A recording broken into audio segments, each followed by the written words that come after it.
Hello दोस्तों, आज हम आपको बताएँगे संविधान के भाग 4 के विषय में। तो दोस्तों, संविधान का भाग 4 है राज्य की नीति निर्देशक तत्वों के विषय में है, जो कि आपका अनुच्छेद 36 से लेके 51 तक है। तो दोस्तों, हम आपको पहले भाग 3, भाग 2, भाग 1 आपका बता चुके हैं भारतीय संविधान के विषय में, लिंक डिस्क्रिप्शन में आप देख लीजिएगा।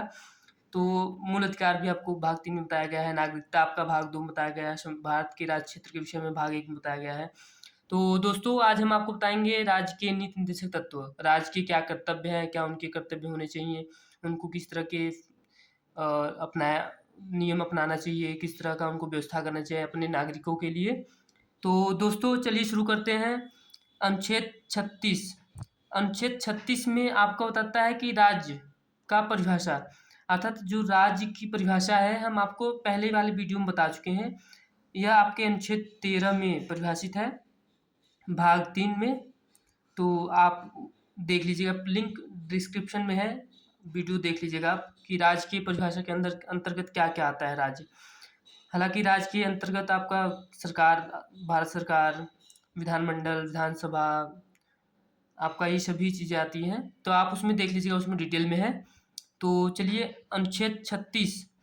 अनुच्छेद 36 इस भाग में अंतर्विष्ट तत्वों को लागू होगा, अर्थात जो भी विधि बनाए संसद या राज्य सरकार, जो भी बनाएगी विधि, वह इन तत्वों के अधीन बनाएगी। मतलब इन इसमें जो इस भाग में आपका बताया गया है कि ये चीज़ होनी चाहिए, ऐसा होना चाहिए।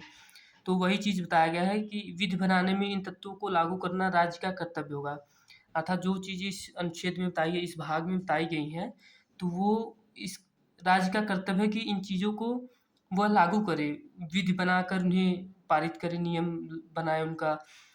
तो चलिए, अनुच्छेद 38। राज्य लोक कल्याण की अभिवृद्धि के लिए सामाजिक व्यवस्था बनाएगा।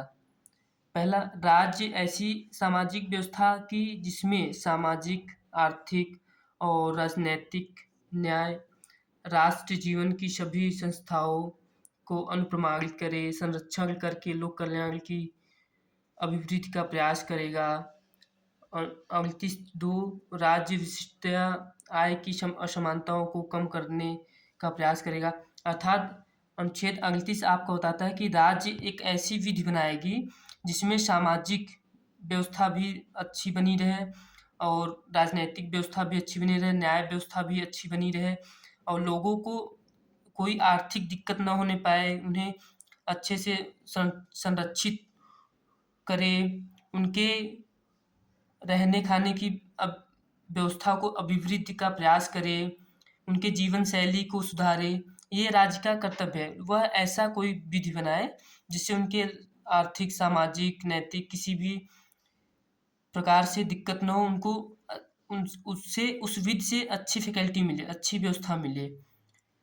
अनुच्छेद 39 राज्य द्वारा अनुसरणीय कुछ नीति तत्व। राज्य अपनी नीति का इस प्रकार संचालन करेगा कि सुनिश्चित रूप से क पुरुष और स्त्री सभी नागरिकों को समान रूप से जीविका के पर्याप्त साधन प्राप्त करने का अधिकार होगा। ख समुदाय के भौतिक संसाधनों का स्वामित्व और नियंत्रण इस प्रकार करेगा कि कोई भी किसी को दिक्कत न होने पाए। ग आर्थिक व्यवस्था, धन और उत्पादन। घ सामान्य कार्य का समान वेतन। अंग स्वास्थ्य और शक्ति का तथा बालकों की सुकुमार अवस्था का दुरुपयोग न होने पाए, विवश होकर ऐसे रोजगारों को न अपनाना पड़े जिससे उनके स्वास्थ्य को और उनके जीवन शैली पे प्रभाव पड़े। च स्वस्थ विकास का अवसर दिया जाए, सुविधा दी जाए, शोषण तथा नैतिक कार्यों से उनको दूर किया जाए, उनका शोषण न होने पाए, आर्थिक परित्याग से रक्षा की जाए। अर्थात आपका 39 बताता है कि राज्य कोई ऐसी विधि बनाए, ऐसी व्यवस्था बनाए, ऐसी तत्वों को लेकर कि जिससे क पुरुष और स्त्री सभी नागरिकों को समान रूप से साधन प्राप्त हों, समान रूप से उनको रहने खाने की व्यवस्था प्राप्त हो, उनमें कोई भी मतभेद न किया जाए। ग आपका बताता है कि कोई राज्य ऐसी व्यवस्था करेगा कि कोई भी सामाजिक समुदाय में, जैसे वह कोई हॉस्पिटल बना रहा है, तो उसके स्वामित्व और नियंत्रण, मतलब उसका मालिक किसी ऐसी चीज़ों को बनाए, ऐसे व्यक्ति को बनाए जिससे किसी समुदाय में दिक्कत न होने पाए, किसी लोगों को दिक्कत न हो। और समुदाय के भौतिक संसाधन, कोई ऐसी भौतिक संसाधन मतलब जैसे कोई बिजली बिजली का कार्य, कोई कुछ भी भौतिक संसाधन के अंतर्गत जो भी आता है, वह ऐसे किसी स्वामित्व को देगा, ऐसे किसी व्यक्ति को देगा और ऐसे किसी व्यक्ति के नियंत्रण में देगा जिससे कि लोगों को दिक्कत न होने पाए, किसी सार्वजनिक व्यक्ति को दिक्कत न होने पाए। आपका बता आर्थिक व्यवस्था, धन और राज्य कोई ऐसी विधि बनाएगा जिससे कोई भी, अगर कोई आर्थिक कोई दुकान व्यापार खोला है, कोई कुछ खोला है, तो उसमें धन की कमी न होने पाए, उसके उत्पादन में कमी न होने पाए कि जिससे लोग वहाँ पे अहिंसा शुरू करें। समान कार्य का समान अर्थात जो भी राज्य कोई ऐसी विधि बनाएगी कि जिससे किसी पुरुष और स्त्री में मतभेद न हो। सामान्य कार्य, जैसे कोई भी स्त्री या पुरुष, कोई भी जो भी व्यक्ति है वह कार्य जो है समान कर रहा है तो उसे समान वेतन देना मिले। राज्य ऐसी विधि बनाएगी। अंग स्वास्थ्य और शक्ति का बल, राज्य ऐसी विधि बनाएगी जिससे सभी व्यक्तियों, पुरुष और स्त्रियों पे स्वास्थ्य उनका बना रहे, शक्ति का कोई दुरुपयोग न हो और किसी बालकों के, जो बालक छोटे हैं उनके अवस्था का दुरुपयोग न हो, या तो वह विवश होकर किसी ऐसे रोजगार में ना आ जाए कि उनके स्वास्थ्य और शिक्षा पर, उनके शारीरिक शरीर पर कि कोई भी व्यक्ति विवश होकर ऐसे रोजगार को न अपनाए कि उनके शारीरिक शरीर पर प्रभाव पड़े। स्वास्थ्य विकास के अवसर सुविधा दी जाए, अर्थात राज्य एक ऐसी विधि बनाएगी जिससे उनके स्वस्थ रहें, उनके शारीरिक विकास हो, उनको सुविधाएं दी जाए, उनके शोषण न हो, उनके आर्थिक परित्याग न करना पड़े, उनके जो आर्थिक स्थिति है उनकी रक्षा की जाए। तो 39 का अनुच्छेद 39 का आपका कहता है सामान्य न्याय और निःशुल्क विधिक सहायता, अर्थात जो भी न्यायिक व्यवस्था है, राज्य ऐसी विधि बनाएगा जिससे लोग न्याय को पाने में सफल रहें। अगर उनके पास पैसे नहीं है तो उनको निःशुल्क विधिक सहायता प्रदान किया जाए, उन्हें सामान्य रूप से न्याय की प्राप्ति हो। यह राज्य का कर्तव्य है। अनुच्छेद 40 ग्राम पंचायतों का गठन, अर्थात राज्य ग्राम पंचायतों का गठन करेगी जिससे कि उनके प्रशासनिक व्यवस्था, उनके व्यवस्था में उचित प्रभाव पड़े, उनको सुविधा हो। यह ग्राम पंचायतों का संगठन करेगा, उन्हें प्राप्त अधिकार देगा, उन्हें उनका कर्तव्य निर्वहन करेगा, उन्हें अधिकार बताएगा कि नागरिकों को वह व्यवस्थित रखें। अनुच्छेद 41 भारतीय संविधान में अनुच्छेद 41 कुछ दशाओं में काम, शिक्षा और लोक सहायता पाने का अधिकार, अर्थात राज्य ऐसी विधि बनाएगी जिन्हें किसी भी दशा में उनको काम करने की स्थिति में रहे, वह उन्हें शिक्षा का अधिकार मिले, उन्हें लोक सहायता प्राप्त हो। राज्य ऐसी विधि बनाएगा, ऐसी संगठनों का निर्माण करेगा जिससे उन्हें कोई दिक्कत न होने पाए, उन्हें काम भी मिल जाए, शिक्षा भी मिले, उनको सहायता भी मिल जाए, किसी अवसर पर मतलब जब जरूरी हो उन्हें शिक्षा मिल जाए। यह राज्य का कर्तव्य है। अनुच्छेद 42 काम की न्याय संगत और मानव उचित दशाओं का तथा प्रसूति सहायता का उपबंध, अर्थात राज्य का कर्तव्य है कि वह न्याय संगत ही काम की न्याय संगतता को प्रभावित न करे और किसी व्यक्ति की दशाओं को उचित तरीके से देखे तथा प्रसूति का सहायता केंद्र खोले। यह सब राज्य का कर्तव्य है, वह खोलने का प्रयास करे। अनुच्छेद 43 कर्मकारों के लिए निर्वाह मजदूरी आदि, राज्य किसी भी रीत से कृषि के, उद्योगों के, अन्य प्रकार के कर्मकारों, निर्वाह मजदूरी, शिष्ट जीवन स्तर और अवकाश का संपूर्ण सामाजिक तथा सांस्कृतिक अवसर प्राप्त कराने का प्रयास करेगा। अर्थात जो राज्य है वह मजदूरों, जो भी मजदूर हैं, जो भी कार्य कर रहे हैं, उन्हें कृषि में, उद्योगों में बढ़ाने का प्रयास करेगा और उन्हें अन्य प्रकार के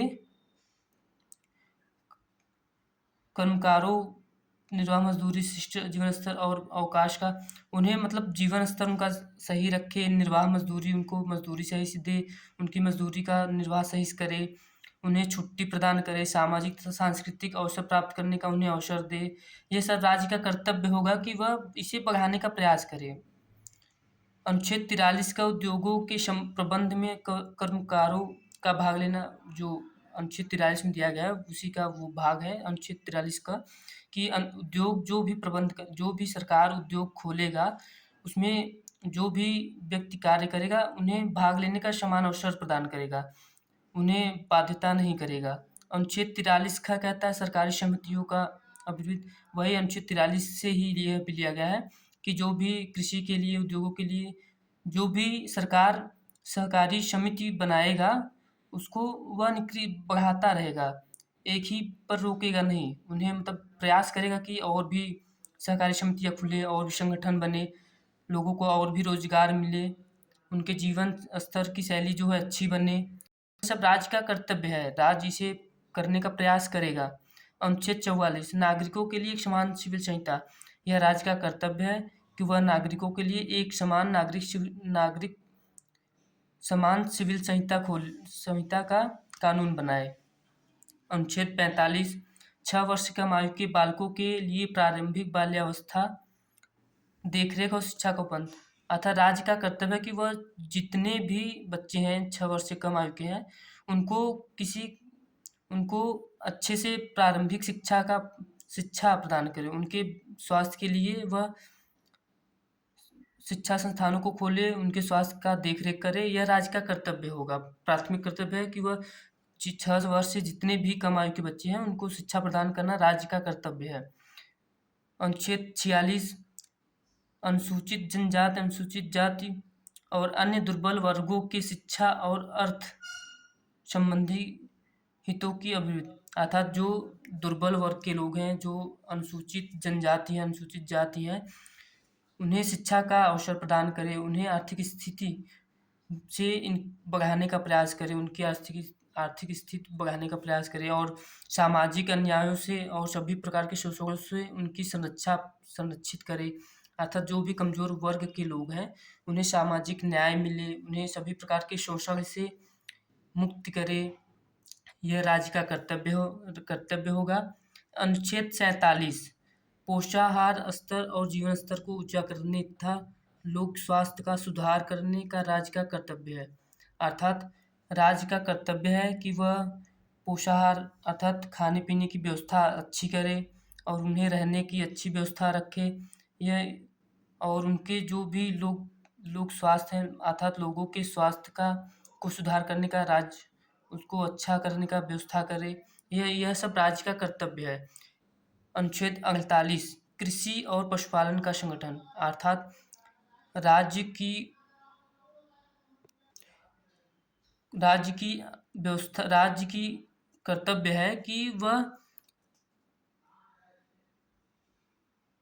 कृषि और पशुपालन का संगठन अर्थात कृषि की व्यवस्था करे, कोई संगठन बनाए जिससे कृषि को मजबूत किया जा सके, पशुपालन का संगठन करे मतलब अर्थात पशुओं को रहने खाने उनको जो दुधारू गाय हैं, दुधारू भैंसें हैं उन्हें अच्छे से व्यवस्थित करने के लिए संगठन बनाए और उन्हें वध का प्रतिषेध करे, अर्थात उनके वध जो हो रहे हैं उनको रोकने का काम करे, यह सब राज्य का कर्तव्य है।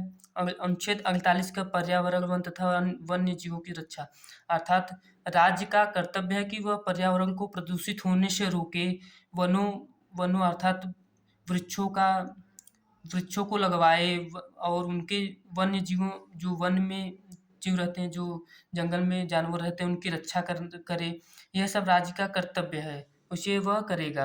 अनुच्छेद 49 राष्ट्रीय महत्व के स्मारकों, स्थानों और वस्तुओं का संरक्षण, अर्थात जो राज्य में राष्ट्रीय महत्व के अर्थात जो स्मारक हैं, जो केंद्र सरकार नियम बनाएगा कि जो भी ऐतिहासिक कलात्मक वो है स्मारक, अर्थात जो मंदिर मस्जिद या जो भी है राष्ट्रीय स्मारक के तौर पे जो भी हैं उन्हें वह उनका अलग से निर्माण नहीं करेगा, उन्हें विनिर्माण नहीं करेगा, उनका अच्छे से ध्यान रखेगा, उन्हें आयात नहीं कर सकता, उनका निर्यात नहीं कर सकता। ये राज्य को प्रतिबद्धता है। अनुच्छेद 50 कार्यपालिका से न्यायपालिका के पृथक्करण, अर्थात राज्य का कर्तव्य है कि वह प्रशासनिक तौर पर कार्यपालिका को न्यायपालिका से पृथक्करण करने का कार्य करेगा। अनुच्छेद 51 अंतर्राष्ट्रीय शांति और सुरक्षा की अभिवृद्धि, अर्थात राज्य का कर्तव्य है कि वह अंतर्राष्ट्रीय शांति और सुरक्षा को बनाए रखे, न्यायसंगत और सम्मानपूर्वक संबंध बनाए रखे, संगठित लोगों को एक दूसरे से न्यायसंगत और सम्मानपूर्वक उनका आदर करें, विवादों के मध्यस्थ, अर्थात जो अंतर्राष्ट्रीय विवाद हैं उनके मध्य आकर निपटारा करने का प्रोत्साहन देगा, उन्हें प्रयास करेगा। यह सब राज्य के मूल कर्तव्य हैं, अर्थात राज्यों को इन कर्तव्यों का पालन करना अनिवार्य है।